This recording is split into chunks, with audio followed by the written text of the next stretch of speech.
Hello, I'm Matthew Rhys, and I'm slightly overwhelmed in the Criterion closet, so wish me luck. Where to begin? Well, maybe by saying pictures. I love people who don't even call them films. So like all the old boys go, I made this one great picture, and it stuck with me. So I like to say pictures. So let's find some pictures. Oh, Grey Gardens. That's a great one. Just as an observation on humanity alone. Worth a look, but not on my list. This is my number one. Withnail and I. As an actor, it's about two out-of-work actors, and obviously that's something I can relate to very, very easily. Bruce Robinson himself was an actor, and a lot of his life is in this movie. I would hasten to say that it is Richard E. Grant's finest film performance, and the beautiful Paul McGann. The two of them together are as heartbreaking as they are hilarious. But Richard Griffiths as Uncle Monty, with some of the most quotable lines you will ever find in a beautifully made picture. In you go, my dearest thing.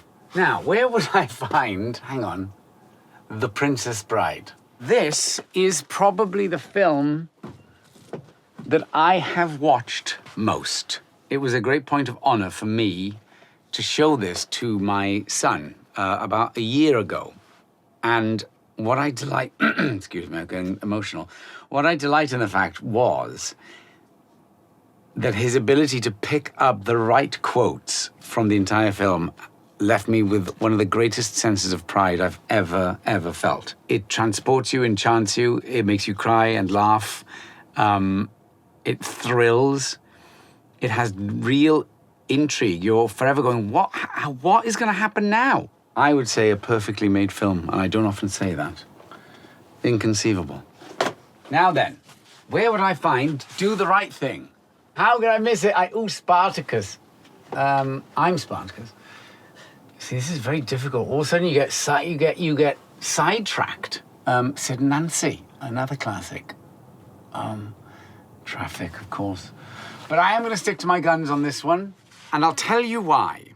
As a young boy growing up in Wales, I just remember it felt like I was being slapped around the face the first time I saw it. And just introduced to a world I had no idea of. And that's what great films should do. And it did. And it was this introduction to Spike Lee's Brooklyn or America that made me want to come here. It certainly made me want to come to Brooklyn. I fell in love with Rosie Perez. And I kind of still am. But keep that to yourselves. 1989. I am clearly a child of the 80s. 2 87s and an 89. Very easy to go quiet and reflective. Because you realise, in places like this, which are so rare, how many of these films have had impacts on your life. It's weird. It's this being one of them. That was another one in the same way that Do the Right Thing blew my head off. That blew my head off, because I went, you mean people make films like this? Who made this? A man called Martin Scorsese. What's incredible about Mean Streets, now that you have his body of work, is to kind of begin here and keep going through and then finish with a documentary about him.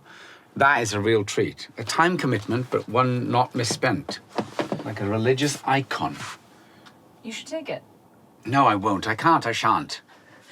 I want to hand it on to some younger kid. Throw that in his bag or her bag and say, watch this. The Babe Called Brian. Another movie that I mercilessly destroyed a VCR tape, rewatching and rewatching and rewatching. Also, a movie in my formative years, my family back home in Wales went, would you please, for the love of God, stop quoting Life of Brian? There's one beautiful, glorious moment where the Roman centurions have to search a house. And then they all come out and they go, did you find anything? And he goes, we found this spoon. And my mother went, if you say that line one more time, I will take that spoon and club you to death with it.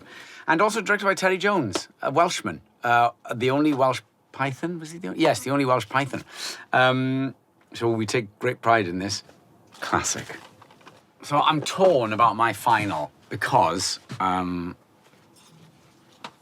two great classics, obviously. I have a friend who says, I hope to one day lose my memory so I can watch The Great Escape every day and not know how it'll end. It's a remarkable piece of filmmaking as well. And it's worth it just to see McQueen on a motorbike alone. However, 27 years ago, I did a stage version of The Graduate in London's West End with Kathleen Turner, and I played Benjamin Braddock.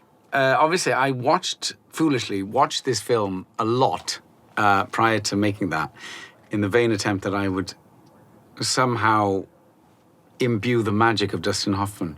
And maybe it just turned into a poor impersonation, I don't know. But I've always loved, well, almost everything of Mike Nichols. However, good old Dickie Attenborough is also in The Great Escape, another of the true great filmmakers. So I'm about to escape this small closet with a great classic in the form of The Great Escape. I shall put The Graduate back.